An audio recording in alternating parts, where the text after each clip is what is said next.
Fala, galera, estamos aqui no Mundo na Bola para trazer para você todas as informações aí, os mais importantes, né, relacionadas ao futebol nesse final de semana, hoje, com a volta dele, Pedro Sampaio. Fala aí, Pedro. Boa noite, Kika. Boa noite, galera. Tudo bom? Boa noite não, né? Boa tarde ainda. Você não sabe qualquer quando hora tá do ao vivo, dia. tá gravando, você não sabe a hora que eles estão vendo. Ou qualquer hora do dia que vocês estejam nos vendo, em qualquer lugar do universo. Exatamente. E a gente começa logo depois da vinheta.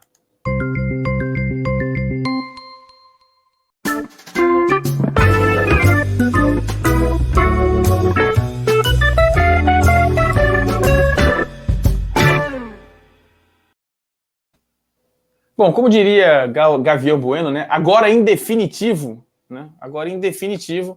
voltamos aqui para comentarmos as notícias mais importantes, aquilo que está bombando no universo futebolístico. A gente começa com uma notícia de merda, né? Desculpa o palavrão, mas não tem outra forma de expressar essa notícia, né? Racismo no futebol. Coisa curiosa é o seguinte, vocês certeza que ouviram falar aí nesse final de semana do Musa Marenga, jogador do Porto, deixando o campo após ofensas racistas. Ele foi ofendido já durante o aquecimento e depois no jogo contra a Vitória de Guimarães. Ele foi ofendido durante o jogo. Quando ele marcou um gol, ele bateu no braço, as ofensas aumentaram e ele resolveu simplesmente sair de campo. Saiu de campo. Saiu. Abandonou, deixou de lado. Os companheiros tentaram conter o jogador simplesmente saiu. E a coisa curiosa é o seguinte, hein? Ele foi jogador do Vitória de Guimarães. Ou seja, a gente está falando aqui sobre esse assunto, mas é só para passar mesmo rapidamente, porque não tem muito o que falar. É um absurdo completo e é inaceitável nessa altura. É vexatório. É vexatório a gente estar no século XXI, né? E presenciar ainda qualquer tipo de manifestação racista dentro ou fora do esporte, tá? É uma prova que a gente não está conseguindo realmente entender o que é a humanidade. Enfim, é triste demais. Qualquer manifestação racista, homofóbica, transfóbica deve ser combatida. Não deve em nenhum momento a gente aceitar isso como algo pertencente ao esporte ou em qualquer outra esfera. É vergonhoso qualquer tipo de manifestação dessa. É vexatório e diminui muito a gente enquanto ser humano. Então, assim, eu fico extremamente triste. É um assunto que muito me incomoda e como eu disse novamente, vexatório qualquer tipo de manifestação desse quilate, né? Desse quilate vil, baixo, como são as ofensas racistas, de novo, homofóbicas e transfóbicas. Enfim, é o tipo de assunto que a gente não gosta nem de falar aqui, né? Que lembrar que isso ainda existe no mundo. Exatamente, né?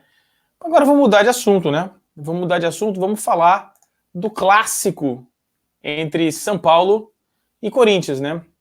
O clássico entre São Paulo e Corinthians, clássico regular, né? Não dá para dizer que foi um grande jogo, mas dá para dizer que o São Paulo jogou melhor. O São Paulo teve mais volume de jogo, chegou com muito mais presença ofensiva, mas o São Paulo continua com o mesmo problema que tinha no ano passado e tem sido uma característica recorrente nos times de Fernando Diniz. Muita posse de bola, bons passes, mas uma dificuldade enorme de conclusão. Os times de Fernando Diniz, talvez por coincidência, eu não vejo isso como uma característica do treinador, né, cara? O time que o Fernando Diniz treina não marca gol, mesmo porque as dificuldades dos atacantes referem-se àquela jogada próxima ao gol. É uma habilidade própria do jogador, né? Não tem muita influência do técnico nisso, não. Claro, se o técnico muda o posicionamento, o jogador pode ter um aproveitamento melhor, mas não é o caso dos times comandados por Fernando Diniz. Uma coisa importante, uma característica importante do time é a posse de bola e o posicionamento dos jogadores. Os posicionamentos dos jogadores não interferem na conclusão dos mesmos. É um problema típico, eu acho que é uma coincidência ruim para o Fernando Diniz. Mas o importante, que eu quero que o Pedro comente, é o seguinte: tá faltando muito para os dois times se tornarem competitivos. Os times não estão bem ainda. Assim, eu até acho, em algum nível, principalmente o caso do Corinthians, que o Thiago Nunes inicia o trabalho esse ano, por opção dele mesmo, é bom lembrar, mas na prática inicia esse ano, eu acho compreensível que vai ter uma demora para jogar justamente aquele estilo de jogo que o Thiago Nunes quer propor. Até porque o Corinthians vem de uma longa trajetória com um modelo de futebol totalmente diferente desse novo que é sendo implementado. Então, achar que a gente está aqui em meados de fevereiro e já vai estar jogando futebol adequado, eu acho que seria muito mais no acaso que propriamente no planejamento. Agora, o caso do Fernando Diniz do São Paulo, que já carrega um pouco a bagagem do ano passado, chama um pouco mais atenção. Apesar do que, é bom lembrar que no ano passado, quando o Fernando Diniz assume, a principal função dele era classificar para a Libertadores e se manter no cargo. Então, assim, o São Paulo do ano passado, do Fernando Diniz, não é um time do Fernando Diniz propriamente dito. Agora ele tenta fazer que o time jogue de acordo com os ideais dele de futebol. Agora, dito isso, né, eu concordo quando você diz que é muito mais uma coincidência os times de Fernando Diniz criarem muito e não fazerem gol, até porque, né, eu não acho que ele entre para chutar a bola na hora de definir, ou que ele diga para o jogador, olha, né, nessa posição você vai estar de 3 dedos, de letra, vira de costas para fazer algo mais difícil. Eu acho que não é isso. Eu acho muito mais uma questão de coincidência, até porque nossa amostragem é muito curta. A gente está pegando um curto período no Atlético Paranaense, um curto período no Fluminense e agora no São Paulo para gerar essa notícia. Pela primeira vez, ele tem um time realmente com capacidade decisiva maior do que a média do futebol brasileiro. Até então, com Fluminense e Atlético Paranaense, eu não achava isso. O Pedro, agora, comentando na parte mais prática, a pergunta é a seguinte, sobre o Thiago Nunes. Você não tem alguma dúvida da capacidade do Thiago Nunes? Porque olha só, o Thiago Nunes fez um excelente trabalho no Atlético Paranaense. Não tem nada que prove que a metodologia de treino que ele aplicou no Atlético Paranaense vá funcionar em outros times. Isso acontece com muitos técnicos. Tem muitos técnicos. E olha só, não estou dizendo que eu não acredito, não. Eu acho que ele é bom técnico. Eu acho que até vai dar certo. Só que eu acho que a certeza absoluta na capacidade do treinador, baseado em pouquíssimos trabalhos, em pouca experiência, é uma aposta. Eu vejo como uma grande aposta. Uma aposta com uma boa chance de dar certo, mas não dá para cravar 100% que o cara é um grande treinador. Ele é um bom técnico. A gente já sabe que ele entende de visão de jogo, que ele entende da parte da técnica, dos posicionamentos, da filosofia, que nos agrada, a gente já sabe disso. Mas a gente não sabe ainda se ele é talentoso o suficiente, se ele tem um repertório de treinamentos bom o suficiente para que seja aplicado em qualquer time com sucesso. Ou na maioria dos times com sucesso. E eu tenho essa dúvida. Qualquer treinador, por mais consagrado que seja, quando ele muda de ambiente, algum grau de risco vai ter.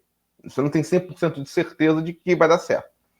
Um treinador menos experiente, que tem apenas um grande trabalho no currículo, que é o caso do Thiago Nunes, é claro que carrega uma dúvida ainda maior. Só que, assim, no marasmo que é o futebol brasileiro, nesse mar de mesmas coisas, ter um cara que parece ter ideias novas, ideias mais arejadas de futebol... Já é o suficiente, eu concordo. Exatamente, carrega já um signo de esperança. Então, eu concordo com você, não tem como garantir que vai dar certo em lugar nenhum. Não só no Corinthians, como em outro time que ele fosse treinar, que ele vai reproduzir isso. Não comparando, mas em 2001, no próprio Atlético Paranaense, o Geninho fez um bom trabalho, né? Então, assim, não era garantia. Agora, como o Thiago Nunes é um cara muito mais preparado do que os técnicos brasileiros na média, ainda mais esses novos técnicos brasileiros que surgiram e que vieram com a pecha de estudiosos, né? Que não trouxeram realmente nada de novo para o futebol brasileiro, eu acho o Thiago Nunes acima dos demais. Eu aposto no sucesso dele. Apostar não significa garantir. É uma aposta. E mudando aqui de assunto, a gente agora fala um pouco do Grenal. Lembrando o seguinte, né? As consequências, só para a gente completar aí do Corinthians e São Paulo, as consequências da derrota para o Guarani, não a derrota, a vitória para o Guarani, mas a desclassificação para o Guarani do Paraguai, foram maiores do que se pode esperar. O time vai diminuir a folha de pagamento, vai dispensar até 4 jogadores, estão falando do Marlos, o Carlos Augusto, o Arauz, deve ter uma limpa no elenco, porque o time havia um planejamento de classificação até as oitavas de final. Uma porrada duríssima no Corinthians e vai dar problema. E agora, o jogo seguinte, na semana passada, Pedro, quando você esteve ausente aqui do canal, a gente estava comentando, eu estava comentando que esse jogo estava com pinta de ser o melhor jogo do ano no futebol brasileiro. Internacional de Porto Alegre e Grêmio são times parecidos, né, com os elencos similares em termos de qualidade, com dois técnicos com uma proposta de alguma maneira similar, mas ambos com a posse de bola, ofensivo, mas o jogo não foi bom. O jogo foi um jogo fraco e não foi igual como eu imaginava que seria. O Grêmio jogou muito mais que o Internacional de Porto Alegre, com 10 minutos de jogo já tinha perdido 2 chances, e mesmo com o Diego Souza em campo. E esse jogo trouxe algumas características, algumas questões importantes para o técnico Eduardo Cudê, do Internacional de Porto Alegre. Primeiro, o Musto, que já deve estar sendo contestado pela torcida do Internacional de Porto Alegre, jogador violento, sem tempo de bola, que é o jogador de confiança do cara. Não dá para entender, é realmente difícil de entender. Sem dúvida. A gente sabe que isso acontece, mas é difícil de entender. Ele deve estar com algumas dúvidas na montagem do time para o jogo contra o Tolima pela Libertadores. O time tomou 5 gols nessa temporada, os 5 de bolas aéreas. O time não tem criatividade nenhuma. É para preocupar a torcida do Colorado, não é não, o Pedro? Olha, assim, e você falou muito bem, muito dessas decisões fazem parte do arcabouço escolhido pelo técnico, né? Ele que tomou essas decisões, não tá vindo só a reboque dos acontecidos, pelo contrário. O Bustos, jogador de confiança dele, algumas decisões na formação do time, ele que tem tomado, mas de novo, né, é um trabalho que está se iniciando, e no caso dele tem um agravante, que é um trabalho em outro país. E o Cudê, vale lembrar, ele é um técnico muito novo ainda no futebol, ele não tem 30 anos de experiência, ele começou 5 anos atrás a treinar. Então ele está se desenvolvendo ainda enquanto técnico e tendo que enfrentar uma barreira nova que é um país totalmente diferente, por mais próximo que seja, tá? A Argentina é um país com peculiaridades muito específicas do futebol nacional. Ele está vendo o que é o campeonato gaúcho, né? O campeonato estadual. Ele está começando assim. Agora, tem umas coisas que me surpreendem, sabia? Parece que estão descobrindo hoje que o Guerreiro não faz gol todo jogo. Descobriram hoje, assim, que o Guerreiro não faz gol todo jogo. Mas aí, já que você entrou nessa discussão, eu não vou nem entrar na discussão do Guerreiro, porque eu acho que o Guerreiro é útil, e o Guerreiro pode ser titular, inclusive, no time internacional de Porto Alegre. A questão é a seguinte: o Cudê, o esquema tático do Cudê é aquele esquema tático que diminui os espaços quando não tem a bola, compacta o time no meio, deixa as laterais mais livres para o avanço do time adversário e tenta recuperar a bola através de cruzamentos ou através da troca de bola do time adversário pelo meio, porque ele coloca todos os jogadores no meio, embolando ali o meio campo, e quando sai para o ataque, ele depende diretamente da eficiência dos laterais. Ele tem Moisés e Rodinei. Ele vai sofrer, ele vai ter que fazer um milagre, ou ele vai ter que mudar o jeito do que ele joga. O time do Inter não é bom. Bom não é. É um time na média do futebol brasileiro para cima, porque temos muitos times medianos no futebol brasileiro. Essa é a realidade. Agora, jogador por jogador, o do Grêmio é bem melhor. Acho o Grêmio bem superior. E tem um trabalho de mais longo prazo, do Renato Gaúcho, né? Então é natural que nesse momento o Grêmio saia na frente. É esperado que o Grêmio saia na frente. Caso fosse o contrário, causaria muito estranheza, teria algo muito errado no planejamento do Grêmio. Então, assim, a vitória de ontem, por mais que o Grêmio tenha jogado melhor, e ela tá na conta. É triste falar isso, não perder nunca é normal, ainda mais em clássico, né? Não pode ser encarado dessa forma, mas também não pode ser encarado como alguma coisa assim, um cataclismo absurdo que tá saindo um pouco do projeto do Cudê no Inter. Agora, ele já tem que começar a rever alguns pontos, né? No time dele. O Mustos, será que é esse jogador que tem que ser mesmo? O Guerreiro pode jogar, né, nessa posição de homem-gol sem alguém se aproximando mais para dialogar e ser um segundo atacante que faça mais gol? Né? Talvez. Eu acho o Guerreiro um bom jogador, tá? Eu acho um jogador super útil. Também acho. Acho muito bom jogador. Vou dar um exemplo bobo, tá? Agora. Talvez se o Guerreiro tivesse o Bruno Henrique, que é um segundo atacante que faz gol pra caramba e entra na área quando sai, funcionaria muito bem. Ele está sendo municiado exclusivamente pelos laterais e pelo D'Alessandro. Ou seja, não consegue a intensidade suficiente para ter oportunidade de marcar, entendeu? Exatamente. O problema que ele tinha no Flamengo, inclusive, é o mesmo problema que ele tinha no Flamengo. Aí você expõe o cara. Na verdade você vai expor ele, porque você vai exigir dele uma coisa que você, de antemão, deve saber que ele não pode entregar, Só que na falta de opção, você vai ter que tentar fazer o que ele entregue. Nunca entregou. Não vai ser hoje que vai entregar. Agora, é um jogador técnico que sabe fazer o pivô, né? Então, assim, jogador que tem muitas utilidades. Tem muita utilidade. Agora, no esquema que usufrua dele. Não é botar ali e achar que ele vai resolver qualquer problema do ataque. Ele não é o Van Basten, que onde você botar vai resolver o seu problema no ataque. Não é isso. Beleza. Bola passar para frente aqui, ó.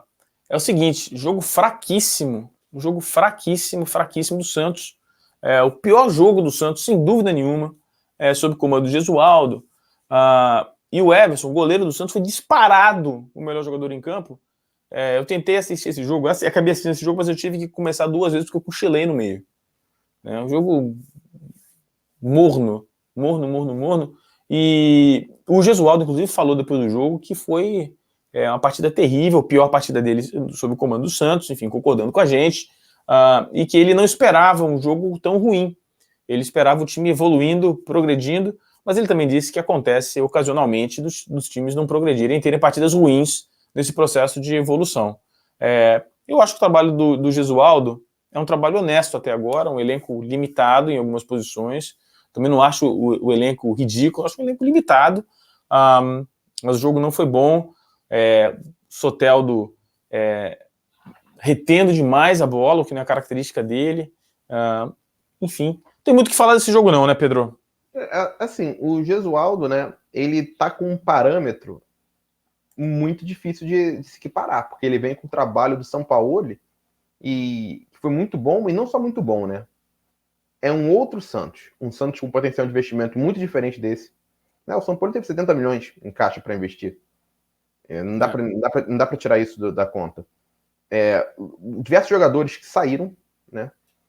Eu acho que não vai ter vida fácil de Gesualdo, não.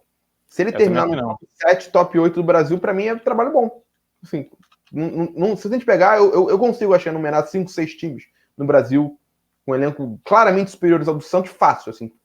E uns 3, 4, pouco superior ainda. Mas 5, vamos lá. Flamengo, nem vou comparar. Palmeiras, os 3 de São Paulo. Vamos lá, os 3 ou 4 já ia. Atlético Mineiro, os 2 do Sul, 7. Só que a gente tem 7 bem melhores. Aí a gente vai ter alguns que vão ter ali mais próximo, né? A gente vai ter um Atlético Paranaense que está muito enfraquecido, que está se reformulando agora. Eu não sei como vai ser esse novo Bahia, que parece estar vindo mais forte também. Não sei. Tem o Fluminense, que dá bons sinais nisso de temporada. Pode ser um trabalho bem feito ao longo do ano. Então, assim, se ele terminar em 6º, 7º lugar... vai ser um bom trabalho. Vai ser um bom trabalho. As torcidas dos times que não estão competindo pelo topo do Campeonato Brasileiro, por questões financeiras, organizacionais, não importa, vão ter que começar a se contentar por uma disputa do Campeonato Brasileiro. Aquela história, a longínqua história de que havia 12 times lutando pelo título brasileiro, não existirá mais, será uma disputa menor. Na verdade, essa disputa de 12 times é uma falácia, né? Sempre foi uma falácia, mas beleza. É que começava o campeonato, ninguém sabia quem era o favorito, e os comentaristas chegavam na televisão... E era mata-mata. E era mata-mata, né? Então, assim... E era mata-mata. E os comentaristas chegavam na televisão, como eles não sabiam quem ia ganhar, como ia fazer, não estudavam os times, não, tem 12 times, aí pegava todos os times grandes dos centros do país, falava que tinha 12, mas quando o campeonato rolava, não era bem assim, né? Não era bem assim. E o mata-mata tinha esse fator do imponderável, né? Os times parecidos tecnicamente. Só que Caetano tá para mostrar, né? A questão, assim, que eu vejo pouca gente se atentando, acho que eu não vi ninguém comentando ainda na imprensa isso, mas hoje, né, no futebol brasileiro, para mim tá claro que existe um grupo de 4 grandes, eu digo grandes, com chances reais de título nas competições, geralmente que entram. Não é de hoje, tá no plano esse ano, que o Flamengo é claramente superior aos demais, mas 4, que é o Flamengo, os 3 de São Paulo, e tem um Grêmio entrando querendo ser o 5º por capacidade administrativa dele. Mas em condição de investimento, eu vejo claramente que os 4 estão na frente, os 3 de São Paulo e do Flamengo. E o Flamengo, vamos ver, de 2005 até hoje, tá? Ou seja, de 2005 a 2020, 15 campeonatos brasileiros, esses 4 ganharam todos pontos corridos, que foram os pontos corridos com 20 clubes, ganharam todos, e somente em 2 casos eles não ganharam. que foi quando houve o Fluminense da Unimed, que era um caso muito atípico de dinheiro ali, posto de uma patrocinadora, ou o Cruzeiro, que deu no que deu, com investimentos que não poderia arcar para combater. Que não tinha Unimed. Era o Cruzeiro da Unimed sem a Unimed. Exatamente. Então, assim, você vê que de 2015 a hoje, os 4 ganharam todos. Bola para frente, Pedrão, senão a gente vai complicar aqui. Vamos lá. E a bola para frente aqui é o seguinte, é o jogo do Palmeiras. O Palmeiras, eu vou falar, eu já falei isso aqui no programa, vou falar de novo. O Mirassol é o time mais organizado do Campeonato Paulista. É o time mais organizado do Campeonato Paulista. Joga certinho, que não tem os talentos individuais. E aí, quando precisa do individual, sofre. Mas é o seguinte, rapidamente o jogo sobre o jogo do Palmeiras. Sofreu, 3-1 é um placar enganoso, porque o Mirassol saiu na frente e o Palmeiras virou o jogo. O Gustavo Gomes falhou no gol do Mirassol e depois marcou um gol de cabeça. E depois que marcou o gol de empate, o Mirassol não conseguiu resistir aos talentos dos jogadores palmeirenses. Estreia do novo gramado sintético, a bola corre demais, e os primeiros 15 minutos a gente viu claramente isso, os dois times com uma dificuldade enorme de se adaptar. Boa estreia do Matias Vinha, que é bom jogador, jogou muito bem o primeiro tempo, no segundo tempo foi desaparecendo até jogar mal. E o time no geral do Palmeiras não jogou bem novamente, apesar do Vanderlei Luxemburgo ter dito que é candidato a ser técnico da seleção brasileira. Não, maldade minha, não falou isso não, mas mais ou menos falou, né? Enfim, não tem muito o que falar, né, Pedro? Foi até uma boa partida do Palmeiras, foi um bom jogo, boa estreia do Vinha. Assim, boa partida do Palmeiras também, assim, é um pouco forçar a barra. Eu acho que não foi boa, não. Acho que foi ruim, Pedro. Acho que fizeram um jogo protocolar contra um time... É verdade. Organizado, mas isso, né? Só isso. Ou é forçação minha um pouco, mas foi uma partida na média do Palmeiras está fazendo para garantir jogos, assim, quando ganha. Não foi nem abaixo nem acima. Agora, o Palmeiras é um time que não me causa muita esperança esse ano. Eu não sei se é questão do treinador, se já é o histórico que carrega do ano passado, do tipo de futebol praticado, e não sei se eu não acredito muito nesse elenco.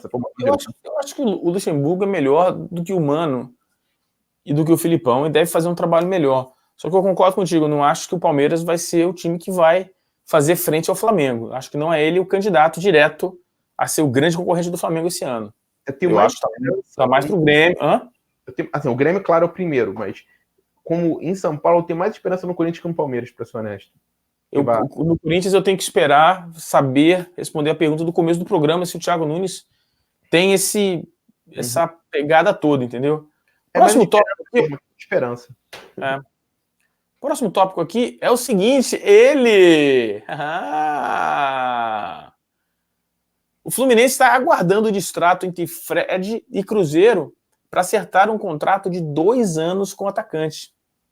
E o Fluminense está tentando a classificação contra o La Calera, depois de um empate por 1-1. Pedrão, seria uma boa? Eu acho sensacional.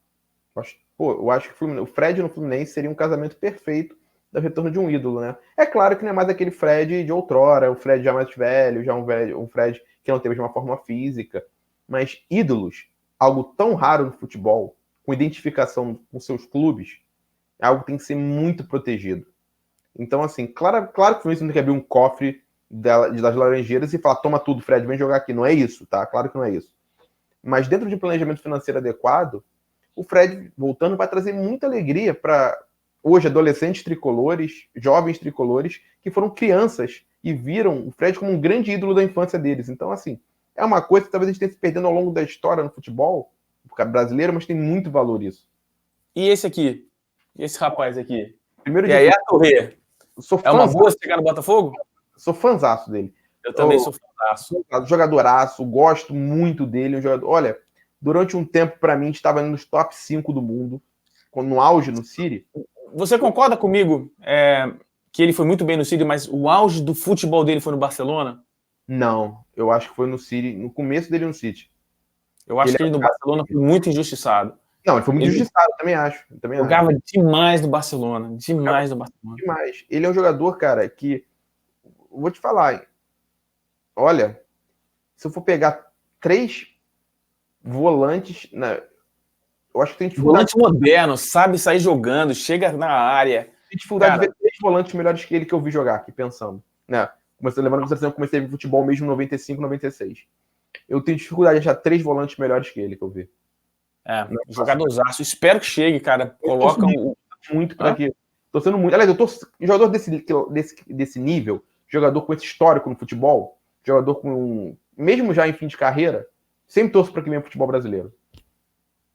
Eu também acho que o futebol brasileiro é excelente, excelente. E agora a gente vai para as rapidinhas, né, cara? As rapidinhas de hoje são as seguintes. Antes de falar, tem que falar do Flamengo. O Flamengo ganhou novamente, né?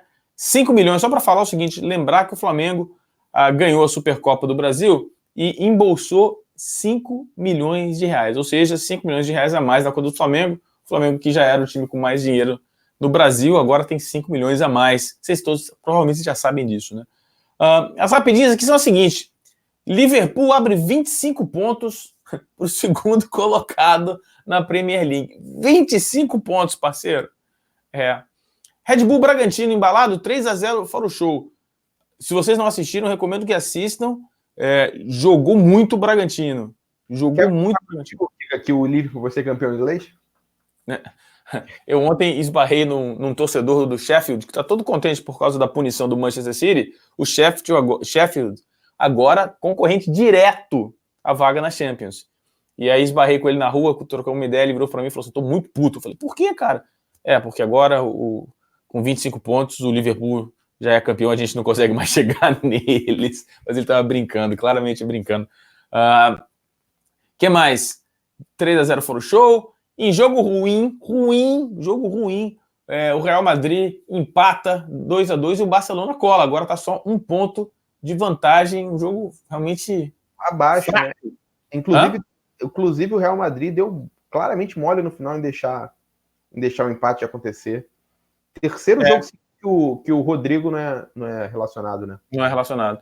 E aí é o seguinte, e para finalizar, Neymar de volta, confirmado para o jogo de ida na Champions contra o Borussia Dortmund. Esse deve ser um bom jogo de futebol. Um bom jogo de futebol. PSG, favorito. Favorito, PSG. Favorito.